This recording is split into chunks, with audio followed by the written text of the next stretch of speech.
Hey everybody, it's Jason Blaha here, and it's time for part 2 of the Q&A, so let's go ahead and get to it. First question. If mass moves mass and absolute strength is generally greater when at a heavier body weight in the untrained, how relevant is this case for trained individuals, and at what point is there diminished returns? For example, with all training and dietary variables equal, will a 100 kilogram identical twin be considerably weaker than his 150 kilogram brother, assuming they both have trained in bulk for the same amount of time and only one brother choose to gain 50% more weight per week?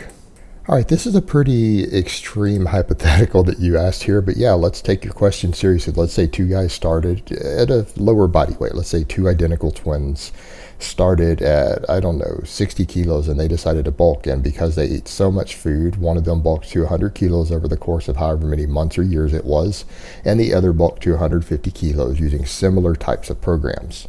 Will the heavier one, who's 50 kilos, remember guys, that's 110 pounds, be stronger? Yeah, he will be dramatically stronger. Number one, because he had more training fuel. He way overate, and his training numbers would have increased quicker, particularly his pressing numbers due to more training fuel, as well as the actual anabolic effects of food. That's one of the things that you guys need to remember. That food itself is anabolic, even when you overeat to the point to where you're gaining fat, and it's because you're going to get more IGF-1 in your muscles, more total insulin response. There's a lot of factors involved hormonally that's going to cause someone who's gaining weight faster to gain more muscle. So having more body fat in general, with similar all other factors equal that you've gained from overeating, will usually equal more muscle mass. The problem is that the other guy is, while he might have a little more muscle, he is also going to have a lot more fat, dramatically more fat, and he's going to have a much higher body fat percentage. So his relative strength is probably going to be lower, but his absolute strength will be higher, meaning his kilo per kilo or pound per pound strength will be lower, but he will be lifting more weight, definitely more weight than the other because of the same genetics and similar training program. Now, that being said, again, remember, you need to remember this is, you're going to gain a lot more fat this way, and once they cut down to the same body weight, because the 150 kilo one has gained so much more body fat, he's probably going to lose the additional muscle and then some that he gained. And that's something that people need to remember. A fatter person will hold more muscle mass. That's why when we talk about fat free mass index, we're only talking about people who had a certain level of leanness. When we talk about if it's obtainable drug free or not, it is possible to have a higher fat free mass index than what a lot of us are saying is the natural limit if you have more body fat. So those are only for very lean people, because again, a fat person can simply gain more muscle mass and hold more muscle mass because of all of the hormonal factors and the padding against losing muscle mass due to the extra calories and body fat and things. So yeah, he's going to be a lot stronger and he's going to have more muscle mass, but again, he's going to have a much, much higher body fat percentage. All right, next question. Love the informative content, Jason. I'm wondering what your opinion is on kettlebell programs like Pavel's Simple and Sinister for someone who is weak but trains martial arts regularly. Is a GPP program like this a good start, or is there a better barbell program for a beginner who does year-round sports martial arts or is military? Thanks. All right, something that needs to be remembered when it comes to this kettlebell training stuff. Kettlebells are fine and very useful for GPP, which is general physical preparedness, but in terms of building actual strength and muscle mass, they cannot compete with barbells or even dumbbells. You got to remember, if you're trying to use them for that purpose, that's just a trendy thing that's been brought about. They're actually inferior tools for your specific training for size and strength, particularly strength and power, because you can't do as much with them. They're less versatile. You basically get stuck with 30 different kettlebells that are big hunks of iron that you can't adjust, that take up a lot of space, and you can't microload the same way you can with barbells to run very specific training programs. You're stuck with very few types of grips you can use on them. So a smaller diversity of exercises, and particularly smaller diversity of the big, heavy exercises. So you need to understand that these are purely for GPP. This is general physical preparedness, and they're very valuable tools for that because you don't need a lot of different weights. You don't need to be able to microload, and you don't need the diversity of training. So they're fine, but just remember, you can't compare the two. They're not even remotely comparable for building overall strength and power. It's just, you can't, due to the versatility you have with the barbell. They're a superior tool, both in terms of programming and even space and money spent. All right, next question. Can it be deemed impractical for certain people to maintain a lean physique? For instance, in my last cut, I eventually had to decrease my calories to 1,500 with heavy cardio sessions 7 days a week to achieve a fairly low body weight percentage, 12 to 14%. How can one be expected to maintain such leanness, as eating so little calories with such high activity is not sustainable nor healthy? Well, the truth is you can't maintain a really, really low body fat percentage drug-free and in a healthy way for long periods of time. And you got to remember that's different for different people. For a lot of guys, I always say it's about 10%. In your case, it was 12 to 14. Yeah, you can't do that and be healthy long term. It is going to wear your body down, beat your body up to maintain very low calories with a high activity level. And that is what is required to maintain a really, really low body fat percentage. And it's something guys aren't factoring in who are doing this. They don't seem to realize they're not going to be able to do this long term and unless they're just really genetically lean. And those people don't have to work hard to be ripped. They don't have to. It comes to them easy genetically. They have lower appetites than other people, and they tend to be more hyperactive than other people. It comes to them natural. For everyone else, it's going to require continual work and a continual strain on your body that is going to beat you up over time. So that's something this fitness community doesn't seem to understand or promote or make clear to a lot of young guys. And yeah, it's going to get a lot of young guys hurt. And it's exactly the things that you noted. You were having to restrict your calories a lot and do a lot more activity than you really wanted to do in order to get there, and it's going to be the same to maintain it. So what you need to find is a comfortable body fat percentage that you can be at while eating a reasonable diet and while having the activity level that you want. And people need to remember that activity level is going to vary from person to person. There are people who genuinely enjoy training for an hour every day, and they actually really enjoy it, and it brings meaning to their life. And so they're going to probably be able to maintain a little lower of a body fat percentage than someone who doesn't, while still maintaining their health and doing the things that they enjoy as far as their activities.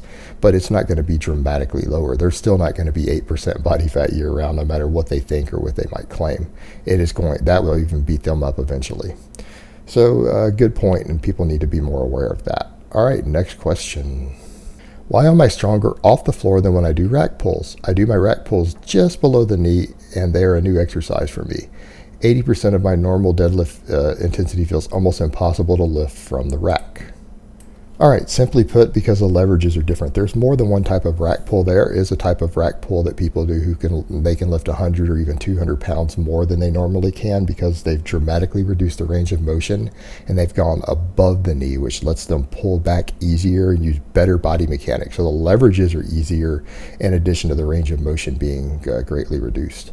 In your case, you've only reduced the range of motion just slightly, and you've lost a leverage advantage to going just below the knee. And what you're doing is actually really common. A lot of guys lift less weight. The majority do when they pull from below the knee on a low rack pull like that. And it's because they haven't been able to adjust leverages to benefit. But you need to remember, make sure you're using it as an accessory exercise because it's there to help you get a little more power from close to the bottom for people who slow down a little immediately off the floor, who don't get enough speed.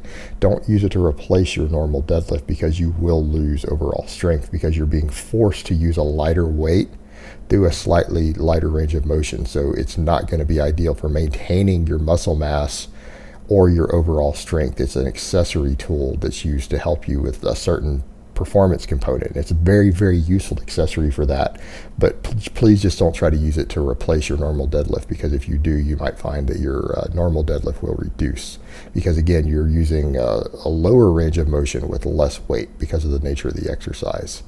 All right, next question. Would you consider the overhead press to be an important assistance movement to the bench press? I have gotten stuck at a bench press of 165 kilos, but I am very weak on the overhead press. Could my bench increase if I focused on getting my overhead press stronger, or is there no correlation? Actually, I remember this poster. I recognized his name. I met this individual at the British Grand Prix. He was a Swedish power lifter. So good to see you again, brother. All right, as far as answering your question, yeah, the overhead press is a fantastic accessory for the bench press. So if you've been stuck for a while on the bench press at 165 kilos, and I already know I've met you, you're a big dude already. So yeah, you'll find that the improved power in your triceps and interior deltoids from really focusing on your overhead press, if you haven't been, will probably push you past that plateau because you're adding in an accessory that is a massive mass and strength builder for primary movers, some of the primary movers in the exercise. And if they're what's holding you back, and if you're not strong in the overhead press, they probably are what's holding you back, then you should see a significant improvement from adding them in and getting stronger on it. So I would definitely try it, particularly if you've been plateaued a little while there, because I think it'll help you come up to that next level. So definitely work on your overhead press for a phase for a few months and see if that helps push you forward. And guys, the reason I say a few months, a lot of people are like, really that long? He's a very advanced lifter. He's a big guy. He's an advanced lifter, competes at the international level in powerlifting. So you don't make massive increases in short periods of time anymore at that point. That's the real world.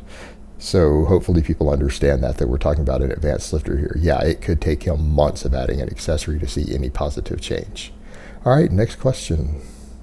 You said teens till about 21 years should not cut unless obese. They should recomp at most. But what if a teen got outside the healthy BMI range you still have been talking about lately?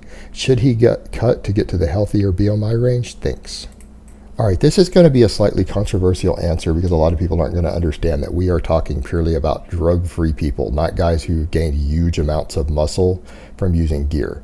And the thing is, if he's under 21 years old and he has gained huge amounts of muscle from using gear, he's already suffered all the negative effects he's going to get from cutting anyway. So cutting and bulking is no longer a health concern for someone who's already suppressed all their natural hormone levels. It's the cutting, its negative impact on your body's growth and your hormones is the concern. So for this individual, I'm going to say, assuming he's drug-free, because otherwise there's no point in addressing this question, yeah, if you've gone outside the normal BMI range, you're probably holding an extra body fat.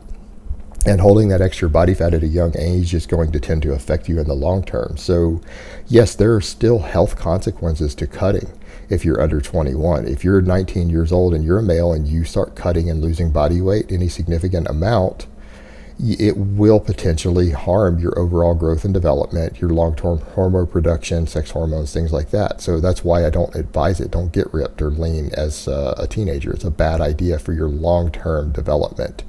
Now, that being said, it is also a risk to your health to be overweight and carry extra body fat to your long-term health and development and everything else. So in that case, it's a factor of saying, okay, is the risk to my development and hormone production worth having a heart attack over in 25 years? The answer is no. So obviously, if you've drifted outside the normal BMI range, so you say you're 10 pounds over and you're 19 years old or whatever, then yeah, go ahead and do a cut to get back inside the normal BMI range, but do not do it to get ripped. Do it just to get back there. So if you need to drop 12 pounds to be at the normal BMI range, you go ahead and cut and drop 12 pounds and maybe even an extra pound or two just so you're inside that ideal range, because your overall health is going to be better for it. And yeah, it's still going to risk stunting your growth. It's still going to risk stunting your development just slightly, a very, very small risk. But in this case, your long-term health is more important. All right, next question. And this is the last question of the week. Hey Jason, what is your opinion on the rising laziness and hate towards the barbell squat lately for athletic and powerful legs? It seems like more and more YouTube celebrities are now trashing squats and promoting these fuckaround-itis exercises like bodyweight pistol squats, etc. Are these exercises really enough to replace the squat and improve sprinting and jumping capability? To me, they just seem like an excuse for people who don't want to train legs. Love to hear your opinion. I think in general, what you see with YouTube fitness celebrities, and yeah, I'm going to go ahead and trash people a little bit, they do promote laziness, but they still want to try to come in and do tons of fluff and fuck around itis, and they all use drugs to get there anyway. So all these guys are on tons of drugs, even claiming to be natty, because you can't make it in YouTube fitness. A very tiny percentage of guys who maybe started a long time ago, who already established a big fan base before YouTube fitness became big. Like if you got to 100,000 subscribers before YouTube fitness really blew up and became competitive like it is now, you're probably okay. But everyone else, you have to use drugs to be competitive in this. And many times they claim natty, but they're on drugs. So they get away with all the fuck around itis and they end up building good show muscles between drugs and fluff. But if they're actually trying to get big and powerful, any of these guys who are throwing away the heavy barbell movements in general to try to replace it with fluff and fuck around itis are basically being lazy about it.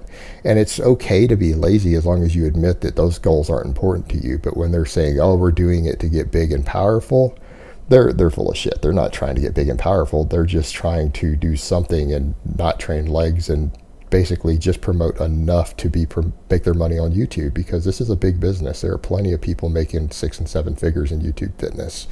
So yeah, they are just doing that so that they can be doing something and not be made fun of. But the reality is, yeah, they are being lazy about it. If their goal is actually to be powerful and explosive, they are being lazy. It's as simple as that.